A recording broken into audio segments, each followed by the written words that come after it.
Nah. For the 12, I'm bridging the gap. Yeah. 16-11, I'm strapped. Dream team coming back with the slaps. Hey, on the block where it's at. White cracks getting smacked. Who gon' read? I'm about to snap. This straight facts, my boy, no cap. Slips going up.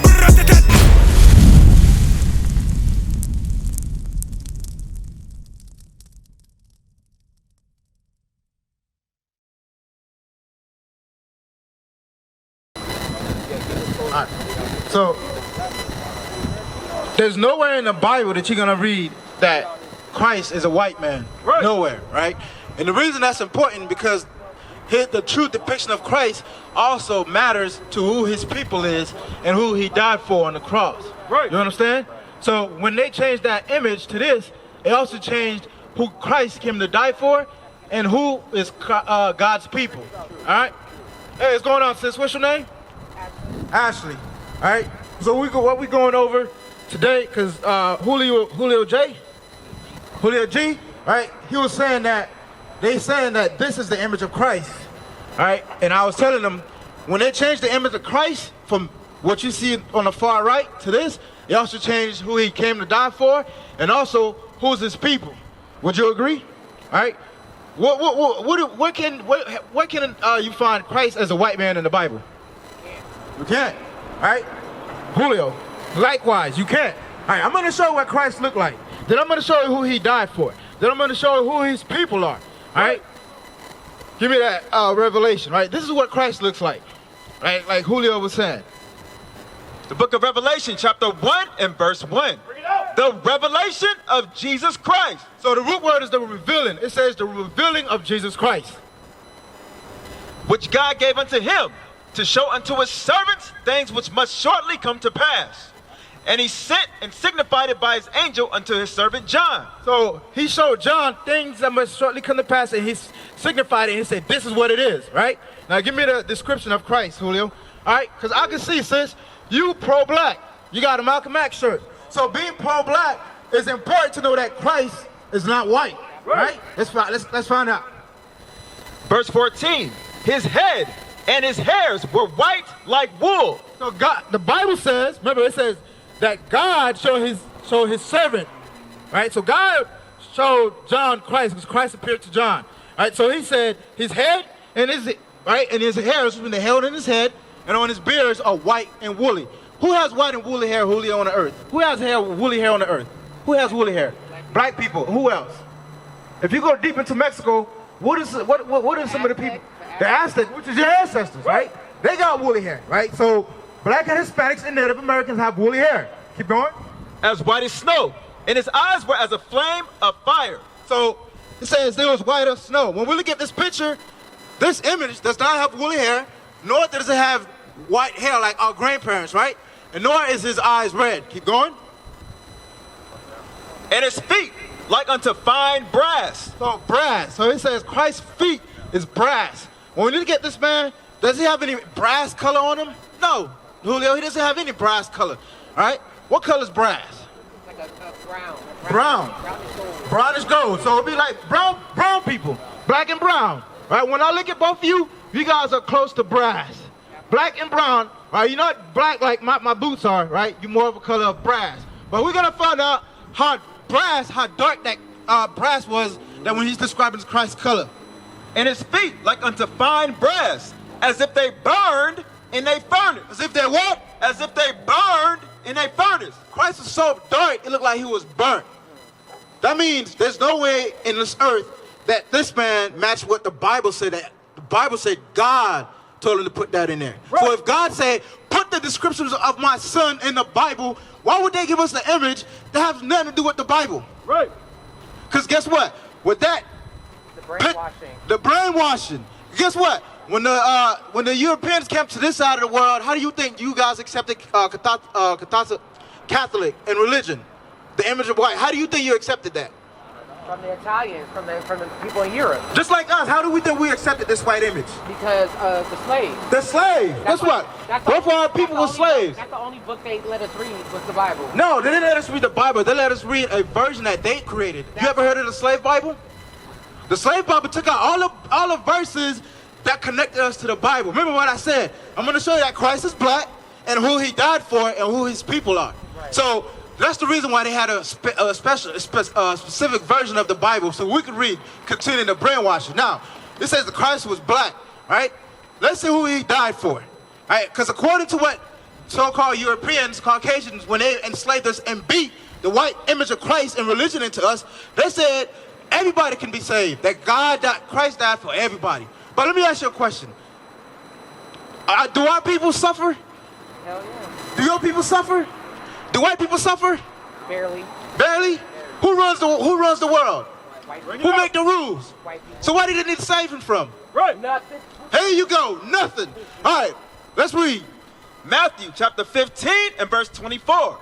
But he answered and said, I am not sent. What he said? I am not sent. So Christ already shut it down. He said, stop. I'm only sent for one reason. Julio, he said he shut it down.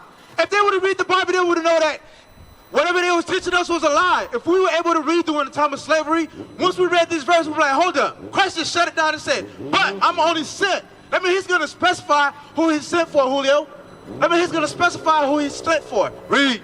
But he answered and said, I am not sent, but unto the lost sheep of the house of Israel. So he said the lost sheep.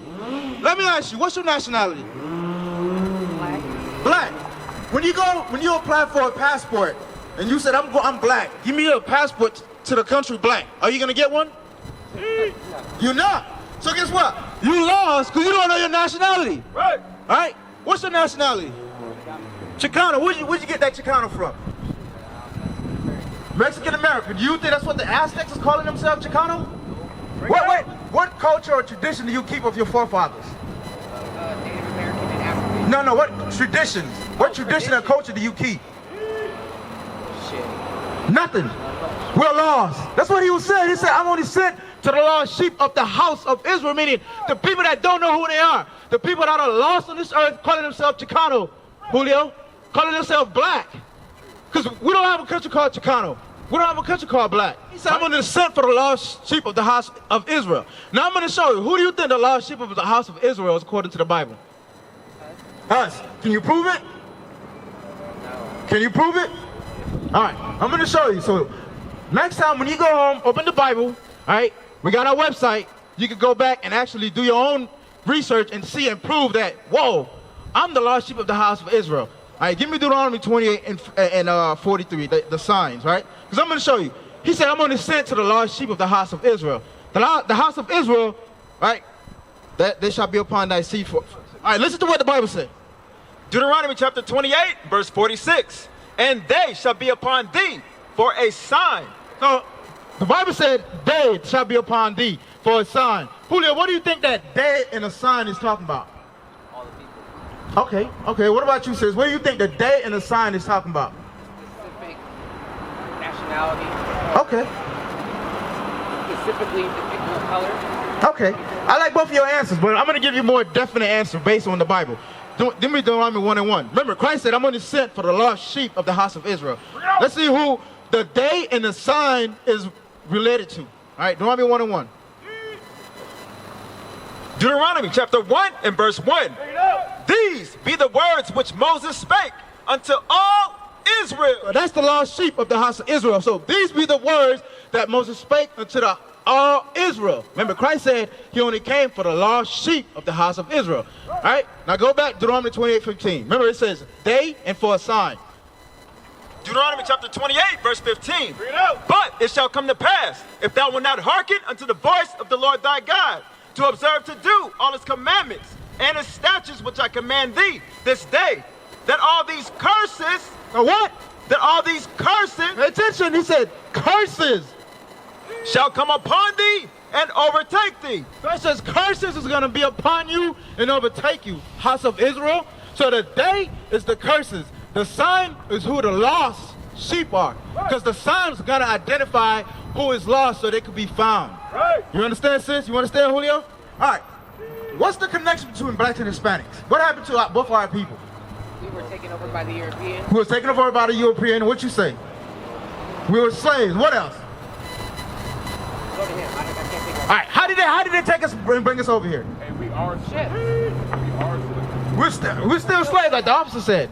All right. They took us, I mean, our own people even told us. Oh, no, I'm saying, how did they take us? Did they take us, hey, JetBlue, Frontier, ships, right? All right, what about you? What happened when they came here? How did they take the land? By swords, right? By war, all right. So let's see. Remember, it says they're going to be a curses put on the Israelites. And they're going to be for a sign. Why? Because Christ said those people are going to be lost. All right, let's see what the signs are. Deuteronomy 28 and verse 32, that sons and our daughters shall be. All right, let's see. Because that happened to both of us. And it's still happening to this day. Verse 32, thy sons and thy daughters shall be given unto another people. So that's one of the signs. It says your sons and your daughters was going to be given to another people. Like you said, when they took us, the sons and daughters were taken and given to another people. Guess what? You ever watched the movie Pocahontas? You ever watched the movie Pocahontas? The natives? Guess what they did? When they came on this side of the world, they took the sons and daughters of the people and they sent them over to Europe as slaves. All across North and South America. That's what God was saying. He said the real Israelites, right, was going to be taken and their sons and the daughters were going to be given to another people. Keep going. And thine eyes shall look and fail with longing for them all the day long. And there shall be no might in thine hand. Remember, it says they was not going to have no might in your hand. So today, when CPS come and take your kids, do you think the so-called Hispanics can take their kids back? Who do you think the so-called black man can take, or black woman can take their kids back when they come knock on your door? Well, who did it happen to most often? Blacks and Hispanics. If you go down to the border, Julio, who's locked up in cages? The Hispanics. And those parents, what are they doing? Trying to do what? No, what are the parents trying to do for their kids? The kids back. That's what the Bible said. That we was going to try to get our kids back after they take them from us, whether they have in the 1600s, the 1400s, the 1600s, or the 2000s. He said it's still going to happen. That our kids will be taken, and we don't have any power to get them back. Who's that happening to? No, us and nobody else. Us, black, Hispanics, and Native Americans. Right? Now, give me verse 68. Now I'm going to, like what you said, the slave ships, and I'm going to show you what happened, right? Keep going. I'm going to show you the curses. Verse 68. And the Lord shall bring thee into Egypt again. So if you know any biblical history, when you do, they do the 10 Commandments, right? When Moses went to Pharaoh, Julio, and he said, let my people go, what was the people doing? Sis? They were slaves. Remember? Moses said, Pharaoh, let my people go. Right? So there was in Egypt, the Israelites were slaves in Egypt. That's what they were. They were slaves building the pyramids. Right? Exactly. Read that again. And the Lord shall bring thee into Egypt again. So he said that I was going to bring you back to Egypt, and I'm going to bring you back to slavery. Right? Let's see how the Israelites, the lost sheep of the house of Israel, were going to slavery, Julio. With ships. With what? With ships. Hey, Julio, and what's your name again, sis? Ashley. When you look at history, what group of people went onto slavery on slave ships? Who? African American, and who else? And Hispanics and natives, because they sent our people all across the world. Right? We went all over on slave ships. The Bible was specific. God said, I would send the Israelites, my people, into slavery, into slave ships. And it happened. We live in those curses today. We are in the land of our captivity. What is a nation?